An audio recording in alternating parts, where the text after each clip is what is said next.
Hey guys, my name is Hannah and I have bought more books.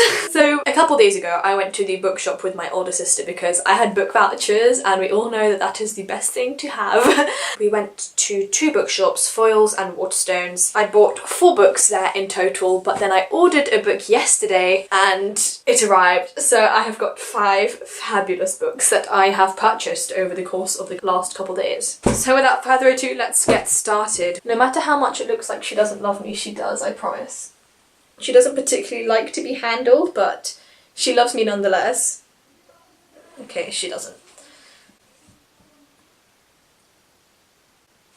Nala, you've got fur all over my book now. Can you not? Anyway, book number 1, Turtles All the Way Down by John Green. John Green hasn't published a book in quite a while, which is why so many people were talking about and raving about this book. Even though I've only ever read one of John Green's books, The Fault in Our Stars, which was quite a while ago that I read it, I wanted to pick this one up because, first of all, everyone seems to be loving it. Second of all, it sounds good. And also, look at this cover, okay? It's really plain and simple, but I love it so much. And also, without the jacket on, okay? Look at this cute little imprint on there. It looks like a lizard, but it's called Turtles All the Way Down. I don't really know what it's meant to be, but it looks cute either way.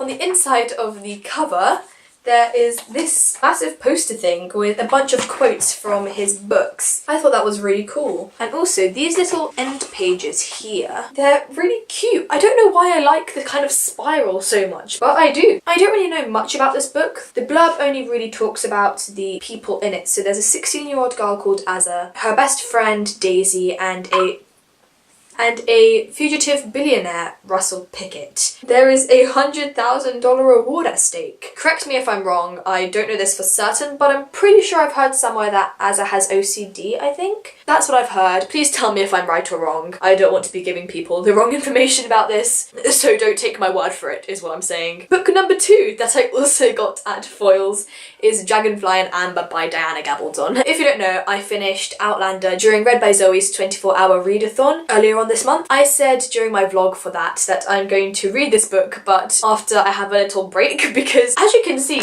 these are some fat books. They are so insanely huge. This one's even bigger than the other one, and I'm pretty sure they just get bigger and bigger and bigger. I saw The Fiery Cross in Foyles as well, and that was nearly 1,500 pages. I don't know how. How does Diana Gabaldon stay so committed to this series? There are so many books in it, and each one is so insanely huge. This book cost £15. 15. Why does it cost so much? I do not know. This book, £9. Look how huge it is. This book, £15. Please tell me how that makes sense. That's all I'm saying. All I'm saying. Outlander, if you did not know. Obviously, I won't tell you about the second book in the series because that would be spoiling you. The first book, Outlander, is about a woman called Claire Randall who is on her honeymoon with her husband in 1946, I believe. They're in the Scottish Highlands and she comes across these standing stones, and one day she goes up to the standing stones and when she touches them she gets transported back in time to 1743. And it's really about her adventure, her trying to get back, and then how her life gets tangled up with everyone else, including a young man called Jamie Fraser, who Sam Heughan is just... yes. There's not much I can really say about it without spoiling you, but I would definitely recommend it if you've got a bunch of time. That first book took me a month and a half to read. Who even knows how long these next ones will take me? On to the next shop that I went to, Waterstones. The first book I got is The Name of the Star by Maureen Johnson. So the story of how I came about this book is I went to the till to ask the lady there if they have Stalking Jack the Ripper. Apparently it's in reprinting for a month. So she recommended me this book, which is also about Jack the Ripper. I read the blurb and it got a 3.9 on Goodreads, which it could be better, but I mean it could be worse. I'll read you a bit of the blurb. Louisiana teenager Rory DeVoe flies to London for the start of a new life at boarding school, but her arrival is overshadowed by a sudden outbreak of brutal murders, gruesome crimes mimicking the horrific work of Jack the Ripper. If you've read this series, please let me know if you liked it, if it's good. I'm going to be reading it anyway, and if I like it then I'll be going on to the rest of the series. I believe there are 4 books out, but if I don't I'll just leave it. But I thought I'd give it a shot, you know? Especially because it's around Halloween. It's about Jack the Ripper. Murders. Halloween. It works, kind of. So yes, got that. Okay, this next book. It looks so insanely beautiful that I don't think that you're ready to see how pretty this cover is. I don't think the camera will do this justice. It is the most beautiful thing I've ever seen in my whole entire life. It's so shiny, and this little bit here is like a train ticket. Wait, did I say what book it is? It's Murder on the Orient Express by Agatha Christie. The reason I got this book was, first of all, because the cover. Hello, beautiful, absolutely gorgeous. Also the back.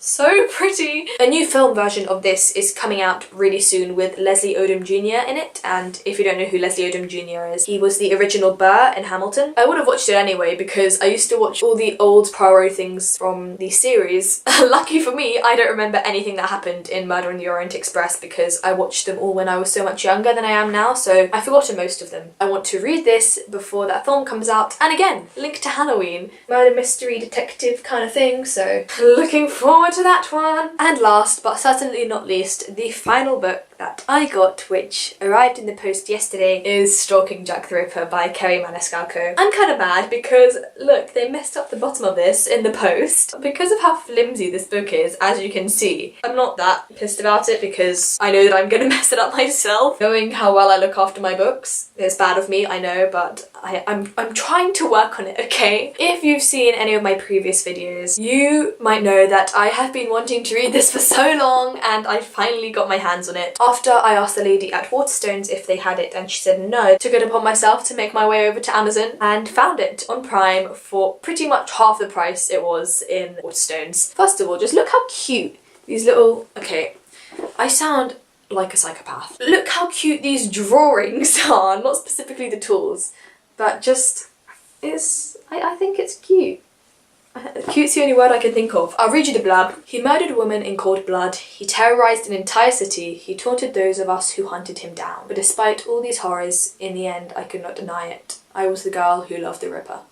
Okay, now this girl's the one who sounds like the psychopath. This is what made me really happy is in school we are studying Macbeth in our English lessons, and when I opened this up, I found this quote. It will have blood, they say, blood will have blood. Macbeth, Act 3, Scene 4, William Shakespeare. During our lessons, whenever we're reading out scenes, every role in the scene gets given to someone to read out. And in Act 3, Scene 4, I was reading out Macbeth's part, so that's the quote that I read out, and I remember my teacher stopped me to like explain how important that quote is. So I thought that was cool. That's probably just me, but yeah. There's also these drawings I think are really cool throughout. So here, showing the stretching of the skin and the method of holding the knife in the preliminary incision. It's kind of like a blood splatter. It seems so cool. And then here's two. I think there's another picture. I think there are a bunch of pictures in here. There's one here. It's all just... I like the layout of it. So yeah, that is it. I'm actually getting my first ever set of bookshelves so soon, so I'm getting rid of my desk here and I'm getting bookshelves. I am so excited. I don't have that many books. I've probably got around 60, so it will fit nowhere near as much space there is on the shelf. It will just give me more motivation to grow my collection and give me more of an excuse to buy more books. So yeah, thank you so much for watching. I guess I'll see you next time. Bye!